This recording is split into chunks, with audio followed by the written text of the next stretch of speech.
Hello everyone. इस video में हम डिस्कस करेंगे कि मैंने कैसे सीटेट के एग्ज़ाम में 25 स्कोर किया था। सबसे ज़्यादा फोकस आपने इस एग्ज़ाम में पैसेज में करना है, क्योंकि वहाँ से आप 100% एक्यूरेट हो सकते हो। ठीक है, सबसे पहले इन्होंने यहाँ पे आपको क्लॉज दिए हुए हैं।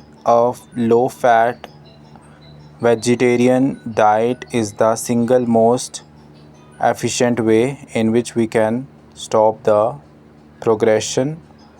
इसका आंसर होगा प्रिंसिपल क्लॉज।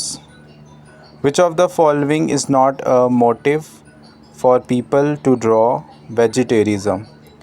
दे find vegetarian people food cheap than non vegetarian. ये भी मेरा ठीक था। थर्ड में universal love and non violence, इसमें आप पैसेज में पढ़ सकते हो। इसमें मैंने यहाँ पे यूज़ किया हुआ है।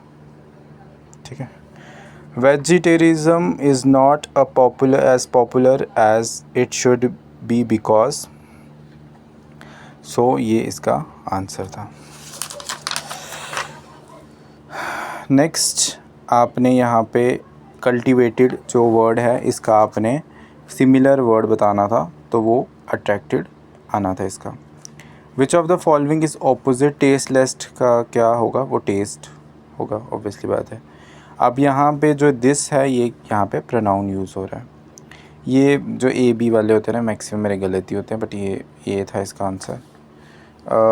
नेक्स्ट आपका यहाँ पे she what did the young women who was hearing the complaint do?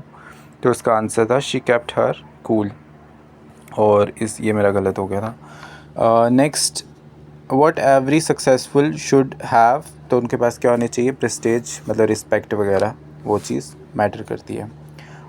Which one of the following word is most similar in meaning? Liquid getting thick, इसमें क्या है? ये यहाँ पे ये इसका आंसर आना था ट्रिगर्ड। इसका आंसर आना था ए। और 34 का जो है फॉर, तो आपको पता ही है प्रीपोजिशन के लिए यूज़ होता है। प्लेजर का आना था ग्रीफ। इन्होंने उसका ऑपोजिट पूछा हुआ था। अब बाकी जो मैंने तैयारी करी थी वो मैंने हिमांशी मैम की मैराथन वीडियो से पढ़ा था, तो ये मैंने पढ़ा हुआ था। ये इसका आंसर था। ये वाला मेरा गलत हो गया था, ये वाला इसका ये आना था थर्ड, क्योंकि बॉटम अप अप्रोच होता है। पहले आप छोटा वर्ड बनाते हो, फिर उससे वर्ड से सेंटेंस बनाओगे, फिर सेंटेंस से मतलब पैराग्राफ वगैरह बनता है, तो ये बॉटम अप अप्रोच होती है। फिर उसके बाद नेक्स्ट इसका आंसर था फोर्थ वाला, और ये वाला मेरा गलत हो गया था। इसका जो था स्कैनिंग करना, ठीक है। स्किमिंग होता है किसी पैरा को, मतलब सिर्फ उसमें मेन चीज़ को हाईलाइट करना। स्कैनिंग हो गया उसका आर्टिकल का पूरा इन्फॉर्मेशन बताना, ठीक है। सो इसका आंसर था सेकेंड वाला। इसका था learning is search for meaning, therefore learning must start with the issue around which learner are actively trying to make meaning. तो उसको वो हो गया कंस्ट्रक्ट, किसी चीज़ को कंस्ट्रक्टिविज़म हो गया, मतलब किसी चीज़ को एक्टिविटी के थ्रू करवाना। What do formal originated language input refer to? Meaning of the input for learning the language, और assertion for reasoning, इसका ये वाला था, तो मैंने ये वाला कर लिया था। फिर इसके बाद प्रोडक्टिव वोकेबलरी का क्या मतलब होता है? Words that we used in writing and speaking.